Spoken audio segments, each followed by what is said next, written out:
Moteur? Bon, tout est prêt? Parfait. 2016. En plus de nous faire bouger sur un rythme jazzy, elle est en quelque sorte marquée par le temps. Avec des films et des séries en tout genre, les scénaristes ont donné leur maximum pour nous émouvoir au plus haut point. Cette année-là, on a eu le droit à une famille en or, à une gosse un peu flippante et à une démonstration de claquettes. Préparez-vous, la séance va bientôt commencer.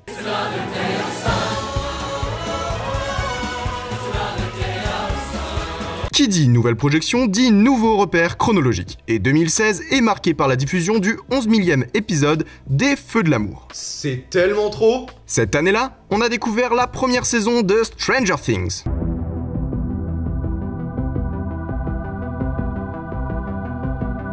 Mais aussi le Far West américain dans Westworld.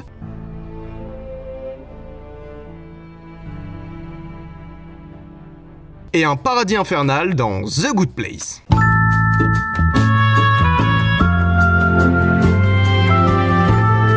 Et pour revenir rapidement dessus, on en était à la 6e saison de Game of Thrones, la 4e saison de Vikings et la 28e saison des Simpsons. Ça semble si loin. Mais cette année-là, on a découvert la merveilleuse série This Is Us.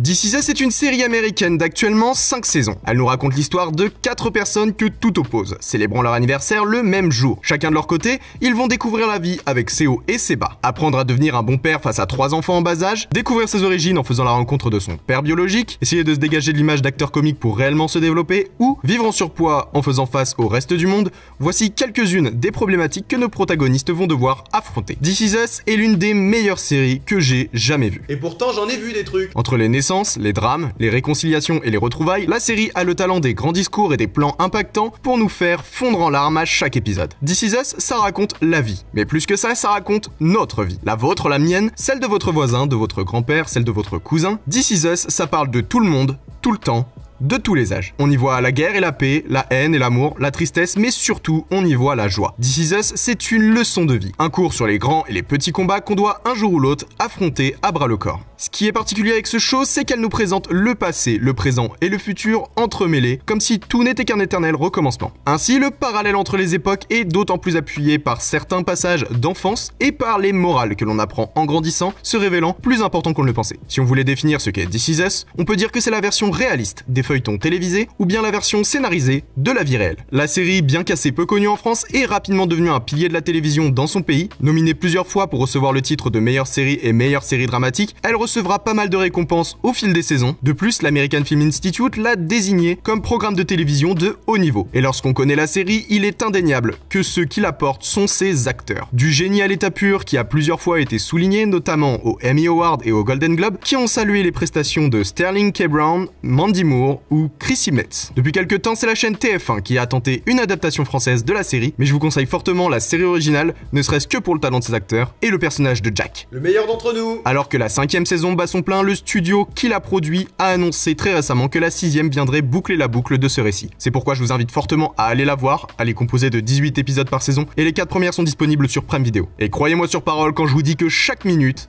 en vaut la peine. C'est exceptionnel. 2016, c'est aussi le début de Lucifer.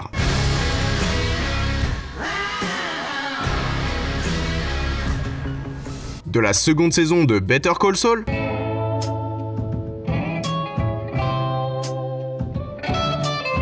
et on a vu Donald Glover aka Childish Gambino dans Atlanta.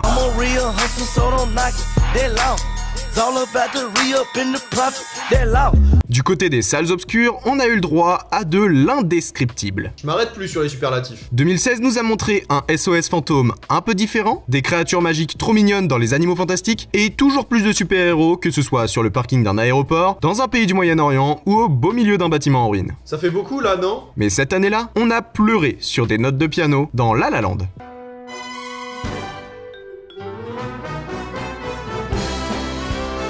La La Land est une comédie musicale américaine réalisée par Damien Chazelle. Elle nous raconte l'histoire de Seb, jeune pianiste un peu à la ramasse, faisant la rencontre de Mia, actrice à en devenir, en galère. Chacun vivant son rêve de grandeur dans son coin, ils vont peu à peu se rapprocher et tenter de s'élever l'un l'autre en se poussant à accomplir leurs objectifs respectifs, mais c'est en voulant se faire briller l'un l'autre qu'ils vont peu à peu s'éloigner. Le terme La La Land est utilisé dans le jargon américain pour faire référence à la Cité des Anges, Los Angeles et à Hollywood. Elle désigne un rêve un peu fou, déconnecté de la réalité. De la même manière que le rêve américain, le La La Land exprime une vision idéaliste des événements qui pousserait à l'accomplissement d'un objectif utopique. Ainsi, nos deux protagonistes essayaient à l'origine de vivre leur propre La La Land par eux-mêmes, sans pour autant se réellement donner les moyens d'y arriver. C'est en se rencontrant, en partageant leurs passions, leurs idées et en voulant montrer leurs capacités que chacun d'eux va emprunter une route menant à la réussite, au péril de leur histoire. La La Land est une leçon sur la persévérance et l'envie de réussir. On y voit les doutes, les angoisses, la déception et la peur de l'échec. Mais on nous raconte aussi le mythe de la relation dite parfaite, qui pourrait bien se révéler être incompatible avec le La La Land. Le film est découpé en plusieurs chapitres et nous fait découvrir au fil des saisons, littéralement, l'évolution des carrières respectives des personnages et de leur vie privée. Ainsi, on nous donne une vision des événements sur toute une année avant de conclure notre récit par un épilogue éprouvant. La La Land est dans sa constitution un véritable hommage au genre de la comédie musicale. Que ce soit dans ses couleurs, ses plans ou dans l'esprit du film, on retrouve de nombreux points communs avec le cinéma de Jacques Demy, mais aussi avec des films comme Chantons sous la pluie ou Boogie Nights. Les chorégraphies et la manière de filmer font aussi fortement référence au cinéma des années 30 et fait un clin d'œil à certains acteurs de l'époque, Fred Astaire notamment. Et en parlant de référence, c'est l'heure de notre point, les Simpsons ont la ref.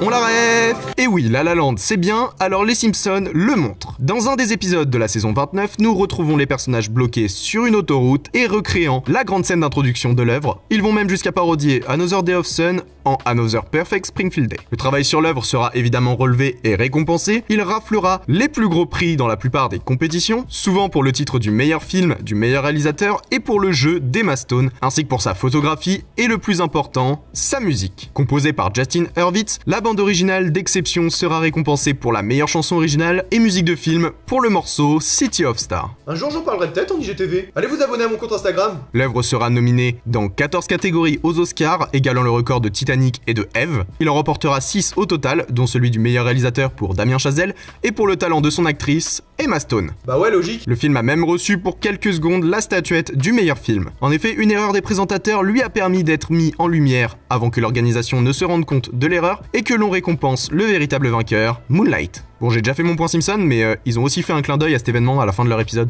Désolé, cet épisode devait être une parodie de Moonlight, pas de La La Land. J'enchaîne rapidement avec la dernière statuette que je n'ai pas mentionnée, celle du meilleur acteur qui a été remis à Casey Affleck pour son rôle dans le merveilleux Manchester by the Sea. Bref, 2016 au cinéma, c'est aussi le retour de Sylvester Stallone en tant que Rocky Balboa dans Creed, celui de Ryan Reynolds dans le rôle de Deadpool, et on a découvert un spin-off racontant la véritable guerre des étoiles dans Rogue One, A Star Wars Story. Côté film d'animation, les studios Disney nous présentaient la très jeune Vaiana, L'horizon où la mer touche le ciel est ma belle. ainsi que le merveilleux Zootopie, tandis que chez Pixar, on travaillait sur le monde de Dory. Et en plus de ça, on a vu L'Âge de Glace 5, Kung Fu Panda 3, Comme des bêtes. Et j'en passe. Pour ce qui est de la francophonie, on projetait dans les salles Les Tuches 2, Camping 3 et Radin. Vive la comédie française. On a vu Omar Sy dans Demain tout commence ainsi que dans Chocolat et le retour de légende dans La Tour de contrôle infernale. En outre, Tim Burton adapté sur les écrans Miss Peregrine et Les enfants particuliers, Michael Bay explosait tout dans 13 Hours et Quentin Tarantino racontait Les 8 salopards. Bon, en vrai, c'est sorti le 31 décembre 2015, mais tranquille, ça passe. Parmi les films d'animation, j'en ai volontairement omis un d'excellent et dont je souhaite vous parler,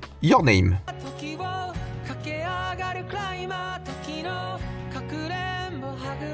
Your Name, ou Kimi no Na wa dans son nom original, est un film d'animation japonais réalisé par Makoto Shinkai, adapté de son propre roman. Il nous raconte l'histoire de Mitsuha et Taki, deux étudiants japonais inconnus l'un de l'autre, qui se réveillent un matin dans le corps de l'autre. L'événement arrivant par intermittence, ils se retrouvent obligés de faire au mieux pour vivre leur vie respective, tout en essayant de communiquer ensemble. Ce film est extraordinaire, mais si j'ai choisi de vous en parler, c'est avant tout pour aborder le sujet des films d'animation japonais. Je vous parle souvent de ces films, notamment ceux des studios Ghibli, dans mon point film d'animation, mais j'estime qu'il peut être intéressant d'aborder le contexte en France. En réalité, le genre des animés au cinéma n'est pas aussi fructueux dans notre pays que ceux réalisés en Europe et en Amérique. Depuis l'apparition de ce genre, seulement 3 films ont véritablement eu un succès en salle: Le Voyage de Chihiro, Le Château ambulant et le premier film Pokémon. La culture japonaise est arrivée en France il n'y a pas si longtemps. Les premiers animés étant diffusés dans l'émission Le Club Dorothée, il a fallu du temps pour que l'on retire l'image du programme pour ados de ces œuvres. Bien que les fans du genre se font de plus en plus nombreux, au cinéma le succès n'est pas souvent au rendez-vous. C'est pourquoi de nombreux films ne sont distribués que lors de programmations événementielles et dans une petite quantité de salles par des distributeurs indépendants. À l'exception de certains films de Miyazaki avec Disney. Et c'est malheureusement ce qui est arrivé chez nous à Your Name. Tandis que dans son pays d'origine, il atteignait des sommets avec plus d'1 milliard de recettes en seulement 3 jours, il n'a pas marqué les grands distributeurs à l'international qui expriment rarement leur intérêt pour ce genre. Sorti en semaine de forte concurrence et en très peu de quantité, le film n'aura presque aucune chance de briller sur l'étoile. Pourtant, il s'agit là d'un véritable film d'exception, un travail visuellement magnifique, un scénario d'une pure beauté